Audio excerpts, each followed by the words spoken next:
살아계신 하나님 아버지, 감사와 찬송과 영광을 올려드립니다. 아멘. 오늘도 새날을 저희들에게 허락하시고 새날을 맞이할 수 있도록 생명을 연장시켜 주시고 건강과 또 저희들의 발걸음을 하나님의 은혜의 보좌로 옮겨주시니 아버지 감사합니다. 아멘. 아버지 하나님, 이 시간 하나님의 말씀을 전하고 들을 때에 진리의 성령께서 함께 하셔서 입술을 주장하시고 귀를 주장하시고 저희들의 마음을 주장하셔서 하나님의 뜻이 잘 전달되게 해주시고 아멘. 귀로 잘 듣게 하시고 아멘. 마음으로 잘 받게 하셔서 아멘. 그 말씀을 따라 순종하고 또 그 말씀을 따라 살아가는 오늘 한 날이 되어지도록 주여 은혜 내려 주옵소서. 아멘. 아버지,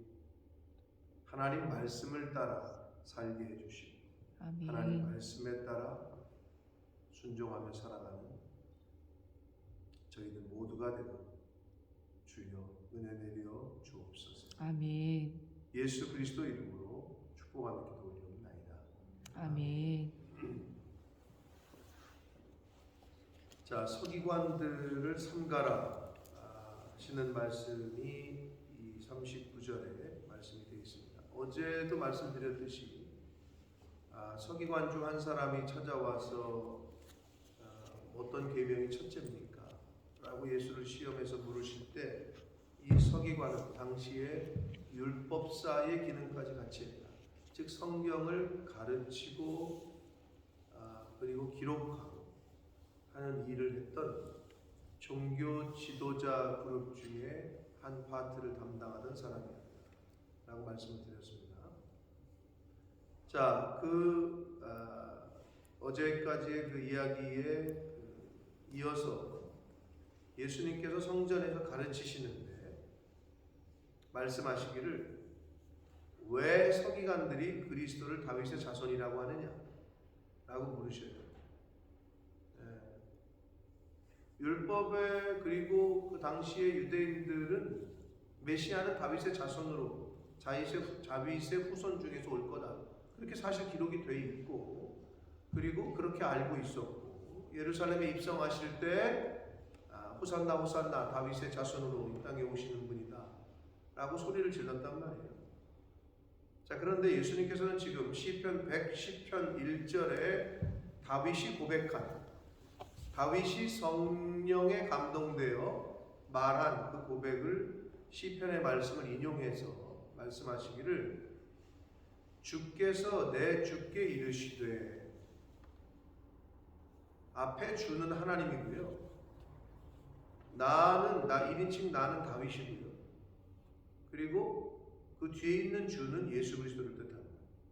근데 한글 성경이 주께서 내 주께 이르시되 이러니까 같은 글자니까, 그러나 아마 뭐 다 이 정도는 아시리라고 생각이 되는데, 하나님께서 다윗의 즉 내 예수 그리스도에게 주님께 이르시되 내가 내 원수를 네 발 아래에 둘 때까지 내 우편에 앉았으리라 하셨다. 그러니까 다윗이 메시아가 다윗의 후손이라면 왜 주님이라고 표현했겠느냐, 이 말씀을 들으시면서 말을 하시는 거예요. 다윗이 그리스도를 주라 하였은즉 어찌 그의 자손이 되겠느냐. 이제 사실은 당신께서 메시아라는 거를 계속해서 이제 사실은 가르치시는 거예요. 예수님께서 이제 자신의 정체를 밝히고 있는 거죠, 점점점. 그랬더니 이렇게 성전에서 가르치셨더니 많은 사람이 즐겁게 듣더라, 기쁘게 들었다, 좋게 들었다라는 거죠. 그러니까 성전에서 예수님이 가르치시니 즐겁게 들었다라고 말씀을 하고 있습니다. 모르겠어요, 여러분 성경을 배우실 때, 그 말씀을 들을 때 어떠한 마음으로 들으시는지 모르나 잘 안 되는 것 중에 하나가 하나님의 말씀을 전하는 거를 하나님의 말씀으로 들어야 되는데 사람의 말로 들을 때가 있다.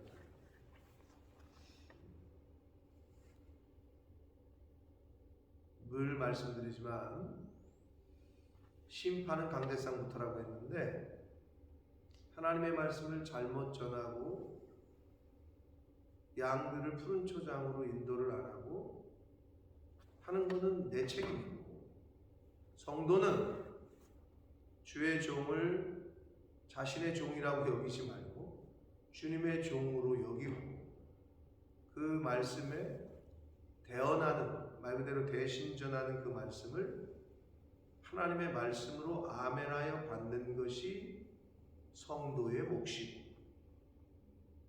아멘? 아멘. 잘 아멘이 안 되시나요?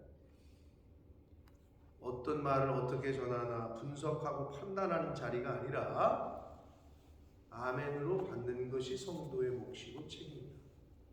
아멘. 하나님 앞에서 갔을 때 너는 내가 주의 종을 통해서 말씀을 전하는데 거기서 뭘 분석을 하고 있고 판단을 하고 있고 그러냐, 이런 말 듣지 않으시도록 성도는 성도로서, 목회자는 목회자로서의 역할을 하면 되는 거예요.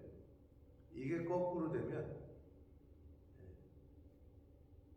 서로가 복이 안 되고, 그리고 나 스스로가 하나님 앞에서 죄를 범하는 거다. 그 자세가 제일 중요합니다. 자, 예수님께서 말씀을 전하시고 가르치셨더니 즐겁게 들었다 라고 성경은 기록하고 있습니다. 자, 이제 장면이 바뀌어서 38절부터 마지막 절까지는 율법사의 기능까지 담당했던 서기관들, 당시의 종교 지도자 그룹 중에 한 파트를 맡았던 서기관들에 대해서 예수님이 말씀하시면서 그들을 삼가라, 그들을 조심하라 라고 말씀하는데, 예수께서 가르치실 때에 뭐라고 또 가르치셨냐? 긴 옷을 입고 다니는 것, 시장에서 문안받는 것, 회당의 높은 자리와 잔치의 윗자리를 원하는, 그랬죠? 긴 옷을 입고 다니는 것을 원하고, 시장에서 문안받는 것을 원하고, 회당의 높은 자리를 원하고, 잔치의 상석을 원하는 서기관. 나에게 서기관적인 요소가 있나 없나를 살피셔야 됩니다. 이 순간에. 그래, 다른 사람이 저런 요소가 있지가 아니고 내 속에는 이런 요소가 있나 없나를 살피시는 거예요. 내 안에. 자, 긴 옷을 입는다는 거는 당시에 세마포로 된 통옷. 그러니까 뭐 오늘날에는 그 목회자들이 입는, 제사장들이 입는 옷을 당시엔 에봇이라고 했고, 그러니까 좀 구별된 옷을 입는 거를 좋아했단 말이죠. 나 이런 사람이야 나타나는 뭐 유니폼, 율법 서기관들이 당시에 입었던 그런 옷, 그런 걸 말하는 거예요. 그리고 시장에서 문안받는 것. 시장은 이거는 아테네를 가셨던 분들 기억이 나시는지 모르겠는데, 파르테논 신전 옆에 아레오바고 언덕이 있었죠. 사도 바울이 헬라의 철학자들과 논쟁을 했던 아레오바고 언덕. 아레오바고 언덕에서 이렇게 내려다보면 무슨 조그만 미니 신전처럼 하여튼 좀 길게 이렇게 세워졌던, 거기가 아고라야. 거기가 시장통이야. 원래는 시장통을 말하는데 그 아고라에서 여러 가지를 논하고 얘기하고 했단 말이에요. 여기서 이제 그 시장이 아고라인데, 시장에 사람이 많잖아요, 그죠? 그럼 시장에 딱 나가면은 나 서기관이야 하고 나가면, 아유 우리 서기관님, 우리 율법사님 오셨냐고 이렇게 인사받는 거를 좋아하는 마음. 그러니까 우쭐대는 거, 자기의 어떤 지식적이고 자기의 어떤 타이틀, 이런 거를 사람들이 알아주기를 원하고 하는 그런 마음들을 말하는 거죠. 어떤 의미에서는 명예욕이죠. 명예욕. 시장에서 문안받는 것을 좋아하는 마음, 회당의 높은 자리, 이것도 뭐 권세욕, 명예욕을 말합니다. 잔치의 상석, 이런 것을 원하는 서기관을 조심하라는 거예요. 다른 서기관 말고 이런 걸 원하는 서기관들을 조심하라는 거죠. 서기관 전체를 싸잡는 게 아니라 이런 걸 원하는 서기관들을 조심하라는 거예요. 그러니까 내 안에 이런 요소가 있나를 잘 살피셔서 그런 게 있으면 이제 버리려고 힘쓰셔야 되고 애쓰셔야 돼요.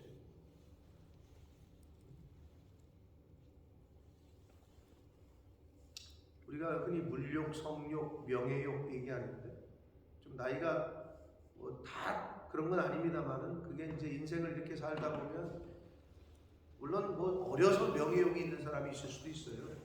그런데 보편적으로는 젊어서는 이 성욕, 좀 나이가 30대, 40대로 가면서는 이제는 물질, 돈의 욕심, 그리고 50대, 60대 가면 이제 감투, 이 명예욕 이런 게 있다고도 얘기를 하잖아요. 그 나이에 그게 꼭 맞는 건 아닙니다만은 인생의 이 살아가는 나이에 따라서 그런 게 있다고 하는데 모든 서기관이 아니라 이런 것들을 원하고 그렇게 이런 것들을 바라는 서기관들을 조심하라, 삼가라 라고 말씀을 해주고 있습니다. 왜냐하면 40절 그런 서기관들은 과부의 가산을 삼키며 가난한 사람들의 재산을 삼키고 외식으로 길게 기도한다. 보여주려고 하는 거죠. 하나님과의 교제, 하나님과의 접속, 하나님과의 그런 어떤 은밀한 중에 그렇게 기도하는 게 아니라 보여주려고 기도하는 거. 나 기도한다. 너네들 잘 봐라. 뭐 이런 거.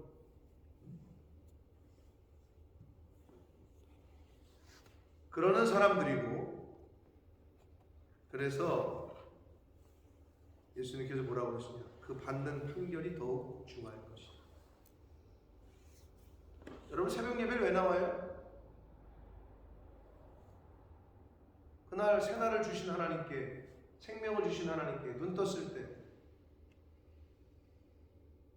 여러분 눈 감을 때, 잘 때, 자면서 내일이 안 온다고 생각하시는 분은 아무도 없죠. 그러나 내일이 당연히 오는 건 아닙니다. 누구나에게. 어제 소식을 보니까 러시아에서 피난 가려고 대기하던 사람들이 많이 모여있는 기차역에 미사일을 쏴가지고 수백 명이 죽었대요. 아주 처참한. 기차역에다가 미사일을 쏜 거죠.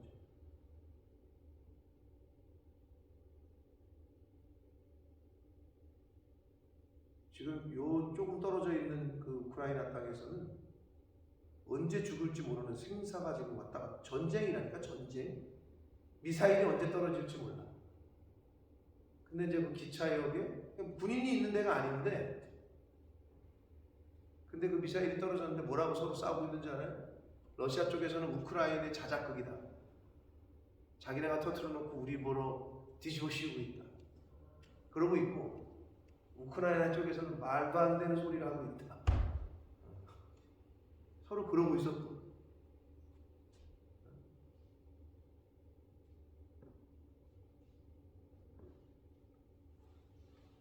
아침에 눈을 뜨는 것이 너무 감사하고 교회를 올 수 있다는 게 얼마나 감사하고. 새벽 예배를 왜 나와요? 하나님을 만나고 하나님과의 교제의 시간, 그런 것 때문에 나오는 거잖아요.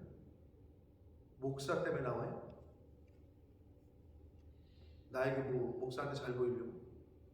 아니 목사 때문에 나오고 목사 때문에 안 나와? 신앙생활이 그런 게 아니잖아요. 그리고 다른 사람들한테 난 새벽 예배 나간다 뭐 이런 거 보여주려고 나와요? 그런 거 아니잖아요. 그죠?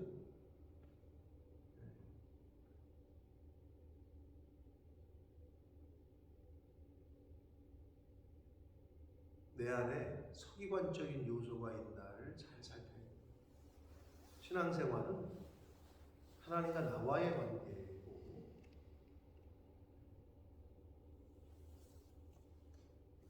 그게 바로 딱 돼 있지 않으면 무슨 일이 터지면 이게 굴곡이 심합니다. 흔들린다고, 외부적인 환경의 요소에 따라서. 목사도 마찬가지예요. 흔들리지. 어떤 일이 벌어지면. 근데 그 외부적인 환경의 요소에 따라서 내가 내 할 일을 못한다. 그러면 목사를 그만둬야지. 성도님들도 마찬가지야. 1대1의 관계지. 하나님하고 나와의 1대1의 관계. 그 역할만 다를 뿐이지.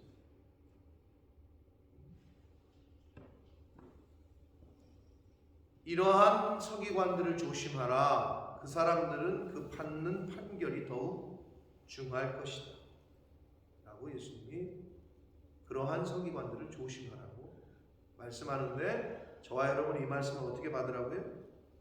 내 안에 이러한 서기관이 있나, 이러한 서기관적인 요소가 있나를 살펴서 그거를 끊어버리는 것이 오늘 주시는 교훈이고 우리가 해야 될 자세요, 신앙생활입니다. 자, 41절에 그러시면서 예수님께서 계속해서 말씀하시기를, 가르치시기를, 헌금함을 대하여 앉으사 무리가 어떻게 헌금함에 돈 넣는가를 보실세, 이렇게 말씀해요. 당시에, 예수님 당시의 성전에 헌금함이 몇 개 있을까요? 우리 교회, 한국 교회는 어때요? 한국 교회 헌금함이 몇 개 있죠? 뭐 다른 교회들마다 다르긴 한데 대개 몇 개 있을까요? 유재현 집사님 헌금함 몇 개 있어요? 교회 다닐 때 한국에서? 기억 안 나요? 뭐 보편적으로 하나 있지 않아요? 권사님네 교회는 몇 개가 있어요? 교회 들어갈 때? 2개? 네. 만약에 문이 2개면 이쪽에 놓고 이쪽에 놓고 그러죠? 더 큰 교회는 여러 개 있습니다. 이렇게 본당이 크잖아요. 넓고. 그럼 여기 하나, 여기 하나, 여기 하나, 여기 하나 이렇게 있어요. 헌금함이. 근데 우리 교회는 저 문이 하나니까 저기다 하나 놨지만 교회의 사이즈에 따라서, 형평과 따라서 여러 개가 있죠. 그것처럼 당시에, 예수님 당시의 성전에는 기록에 의하면 13개가 있어요. 헌금함이. 근데 용도가 달랐어. 9개는 성전세 또는 희생제물을 드려야 되는데 희생제물 대신에 드리는 헌금이야. 성전세 또는 희생제물 헌금이야. 그리고 4개는 어떤 헌금함이었냐? 성전 수리, 그리고 어떤 성전의 데코. 한마디로 건축 헌금 비슷한 거지. 성전을 수리하거나 유지 보수하는 데 쓰는 목적이 달랐다는 거죠. 요렇게 13개가 있었대요. 13개. 자, 근데 이제 예수님께서 이제 그런 걸 이렇게 옆에 앉아서 보시는 거지. 어떻게 하나? 그랬더니 여기 보니까 여러 부자는 많이 넣었는데 그랬잖아요. 그리고 42절, 한 과부는 와서 2렙돈, 곧 한 고드란트. 2렙돈과 고드란트. 이건 이제 용어의 차이인데, 2렙돈이 곧 한 고드란트의 가치인데, 한 고드란트는 당시에 참새 2마리를 살 수 있는 돈이야. 염소도 아니고 소도 아니고 참새 2마리. 그러니까 얼마 안 되는 돈이지. 그거를 넣었다 그래요. 근데 여기서 이제 한글 성경에 41절과 42절에 부자는 많이 넣었는데 42절에 한 과부가 넣는지라 이렇게 넣었다는 게 2번 나오잖아요. 근데 이게 좀 달라요. 원문의 의미는 첫 번째 부자가 넣었는데 이거는 미완료야. 문법상 미완료 형태. 미완료는 뭘 얘기하냐면 행동의 계속성을 의미해. 문법적으로 행동의 계속성. 이 말이 뭐냐? 13개가 있었으면 부자는 아마 13개 하나씩 다 넣었을 거야, 이렇게. 그리고 굉장히 밑에 있는 과부가 넣었다라는 그거는 문법적으로 빨리 넣고 빼는 거를 말하는 거야, 손을. 근데 앞에 거는 왜 미완료 형태냐? 계속적으로 보여주는 거지, 이렇게 돈 넣는 걸. 이런 걸 강조하는 거예요.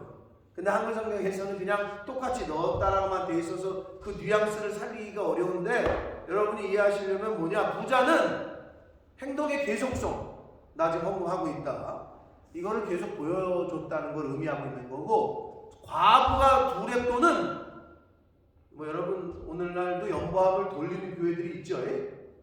그러면 돌리면 뭐 각각의 그 교회들마다 또는 목회자의 교회의 방침에 따라서 연보합을 돌리는 교회들이 있어요.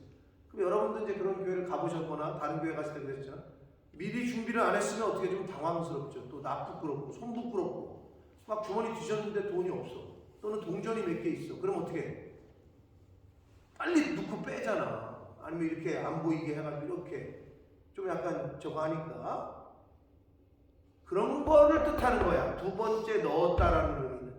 근데 첫 번째 넣었다라는 미완료 형태는 행동의 계속성을 의미한다.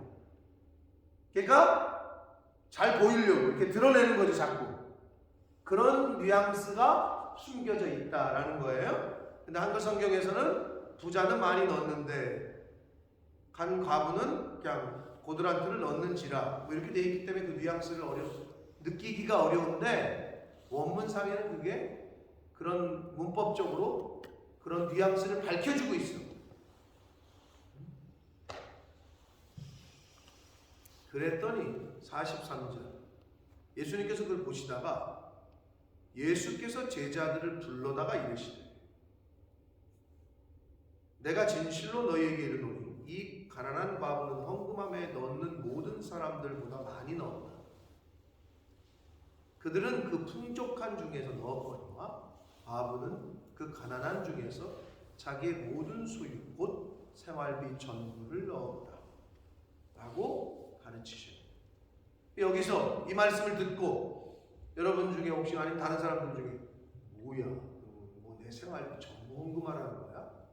그렇게 생각하시는 분들은 없으리라고 생각합니다. 여기 있는 분들은. 그러나 다른 사람들은 문자 그대로를 보면 뭐야, 생활비 다 갖다가 헌금하라는 거야? 그건 아니죠. 그럼 뭘 의미하는 거예요? 결국은 사람은 외모를 보지만 나 여호와는 중심을 본다. 그 마음 중심을 보신다는 거예요, 예수님께서는.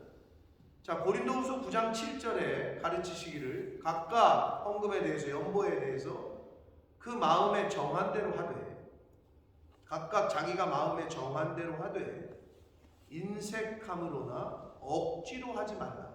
이게 헌금의 기본 자세입니다. 내가 정하는 거예요. 각각 그 마음에 정한 대로 하래. 본인들이. 그런데 두 가지야. 인색함이나 억지로 하지 말라. 그리고 마지막 세 번째 뭐예요? 하나님께서는 즐겨내는 자를 사랑하신다. 이렇게 기록이 되어 있어요. 고린도후서 9장 7절에. 자, 인색함. 여러분, 사람도 관계 가운데 인색하게 행동하는 사람들을 별로 좋아하진 않죠. 뭐를 하는데도 그냥 인색하게 하는 사람이 있어. 그러면 사람들의 관계에서도 괜히 상대방이 더 불편해. 상대방을 더 불편하게 만들어. 이쪽에서 인색하게 하면 하물며 하나님 어떠시겠어요? 하나님이 돈이 없어가지고 돈을 드리라는 거야? 그게 아니잖아요. 우리를 위해서 헌금을 하라는 거예요. 우리를 위해서. 뭐 이 정도는 여러분 새벽 성도님들은 이해를 하실 거라고 보는데, 나를 위해서 하라는 거예요. 나를 위해서. 그래서 그 가르침, 인색함으로 하지 말고 억지로 하지 말고, 그리고 기쁜 마음으로 감사함으로 즐겨내는 자를 하나님께서는 사랑하신다. 근데 여기서 또 한 가지는 41절에 보면 예수께서 그걸 보시고 그 연보함의 이런 모습들을 헌금하는 자세와 행동들을 보시고 특별히 제자들을 따로 불러서 말씀하시는 게 43절 이하예요. 여러분 죄송하지만 만약에 어떤 목사님이 내가 집사님 11조 이렇게 하시면 안 됩니다. 그리고 요새 보니까 헌금 생활을 안 하시던데 하셔야 됩니다. 라고 말을 들으시면 복이라고 생각하시기를 축복합니다. 아멘. 여러분 아멘이 안 돼요? 예수님께서 제자들을 따로 불러서 물질에 대해서 가르치신 거야. 예수님이 제자들을 따로 부르신 거라고.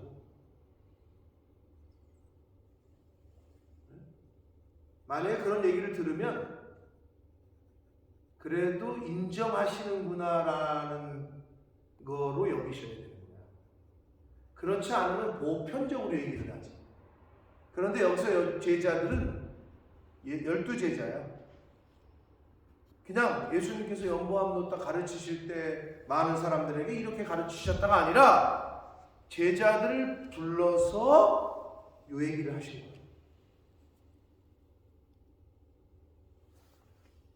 사랑하는 성도 여러분, 예수님께서는 분명히 우리에게 말씀하셨습니다. 너 돈 있냐? 하나님과 재물을 겸하여 섬길 수 없다. 근데 입으로는 나는 하나님을 찾는데 삶으로는 재물을 섬기는 건지 하나님을 섬기는 건지 구별이 안 돼. 여러분 열매를 보고 아는 거예요. 저 사람이 하나님을 섬기는 사람인지 아닌지. 이 물질을 구별하지 못하면 다음 단계로 갈 수 없다고 제가 늘 말씀을 드려요. 다음 단계의 깊은 차원으로 가기가 어렵고 그 물질 때문에 자녀들 어떻게 뭐 해야지, 자녀들 뭐래도 뭐 집이라도 해줘야 부모 마음이겠지. 그러나 자녀들을 여러분이 책임지는 게 좋아요? 하나님이 책임지는 게 좋아요? 그거에서 빨리 벗어나시라고. 우리 어머니도 그렇고 장모님도 그렇고 계속 그냥 말하는 게 아유 니네 집도 없어, 니네 한국으로 나와도 집 한 채도 없고 뭐 어떡할 거냐. 아니 뭔 집이 자꾸 그 얘기를 해. 신앙이 있는 한평생 신앙생활을 했다고 하는 명예 권사인 우리 어머니나 이제 신앙의 초짜인 어머니나 장모님이나 똑같아. 똑같이 부모의 마음인가 그런가?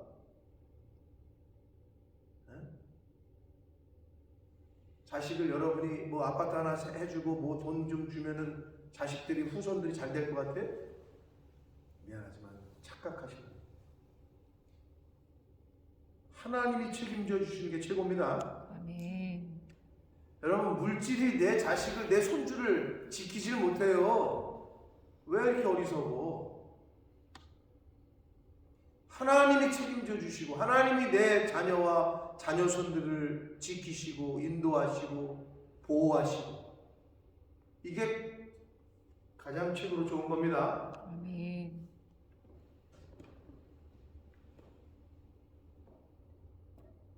그게 안 되잖아요? 그게 안 넘어가잖아? 그럼 어떻게 되는 줄 알아? 하나님이? 그래 네가 해봐. 네가 갖고 있는 네 힘과 능력으로 어디 해봐.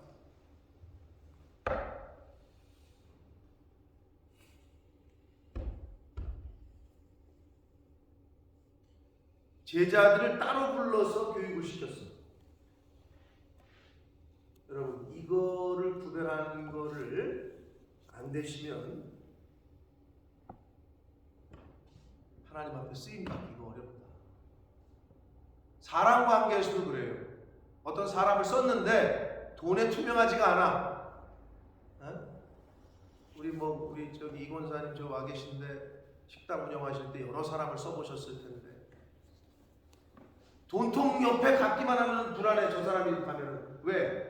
뭐 미치는지 아니면 제 계산 똑바로 안 하는지 이런 게 보이는 사람이면 홀에서 왔다 갔다 하는 것만 봐도 불안해.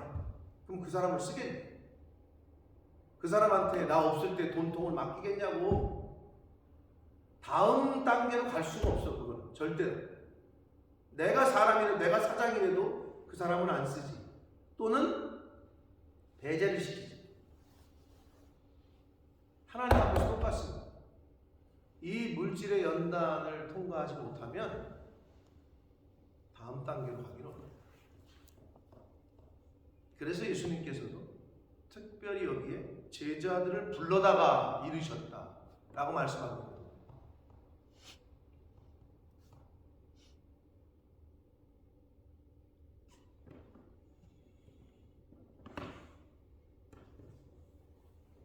오늘 말씀을 통해서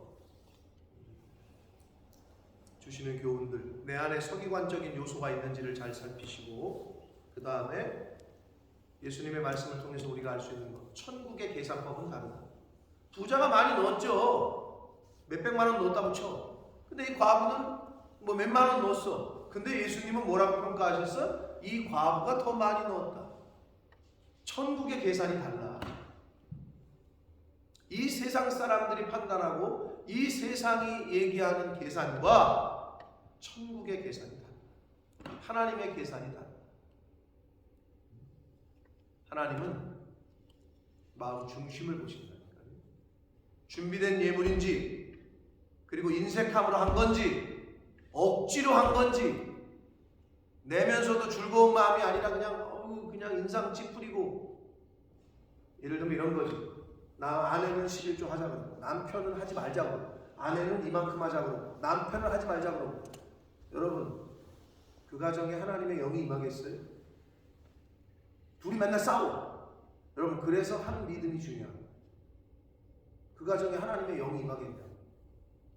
내가 하나님이라도 안 임하겠네.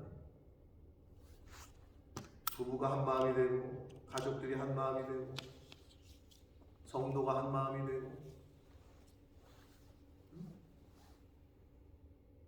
그럴 때 하나님의 역사가 일어나요.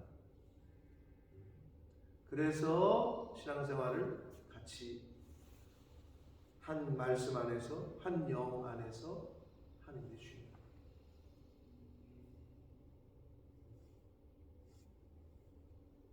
아마 그럴 때 어떻게 하시겠어요? 남편이 말을 듣건 안 듣건 그냥 나는 내 믿음으로 그냥 해? 이쪽에서 억울히 안 하는데도 어떻게 해야 되지? 그러면 남편이 원하는 대로 11조도 안 드리고 감사헌금 하지 말고 주일원금 한 10,000원씩만 해? 그럼 그렇게 해? 그게 힘든 거예요. 안 믿는 사람하고 살면. 그게 힘든 거예요. 천국의 계산법이 다르다. 마음의 중심을 보신다. 액수가 중요한 게 아니라 그 마음의 중심이 중요해요.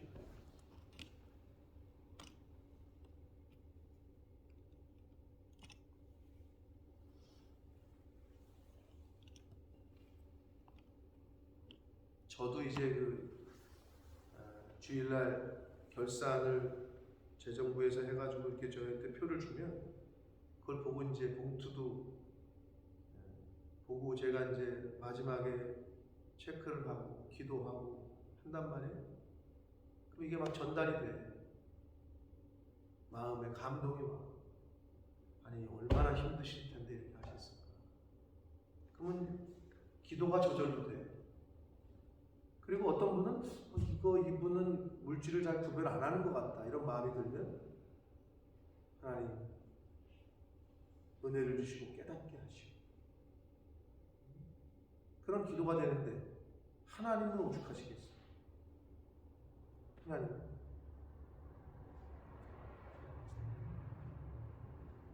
사랑하는 성도 여러분, 하나님의 나라의 일에 동참할 수 있는 것으로 감사할 수 있는 저와 여러분 되시길 축복합니다. 아멘. 아무나 할 수 있는 게 아니다. 아무나가 할 수 있는 게 아니다.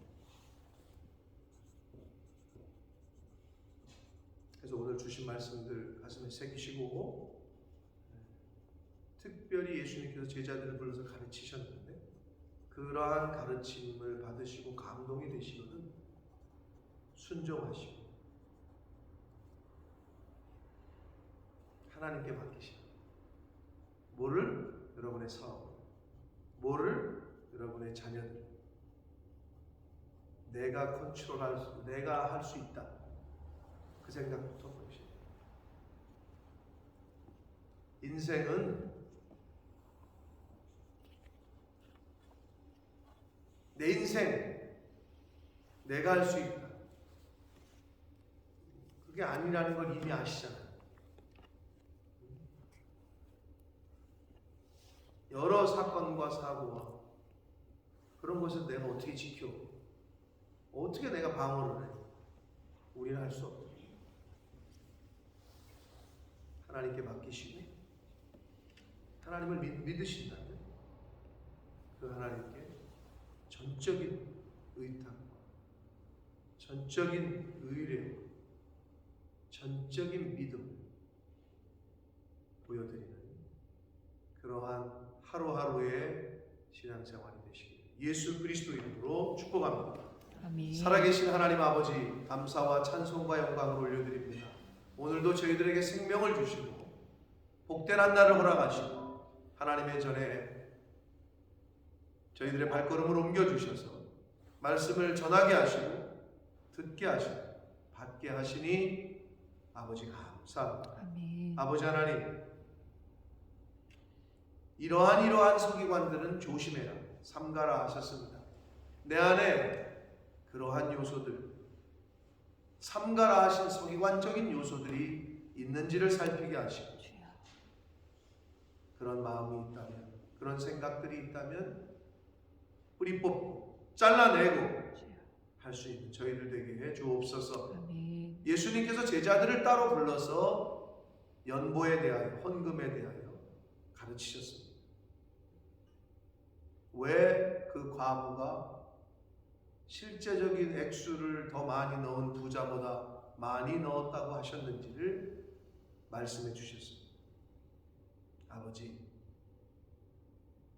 이 땅에 사는 동안 하나님 나라에 주님 기뻐하시는 일에 동참할 수 있는 것으로 감사하게 하시고 아멘. 때를 따라 주시는 감화와 감동을 따라 성령께서 역사하실 때 순종하는, 반응하는 그렇게 신앙생활 할 수 있고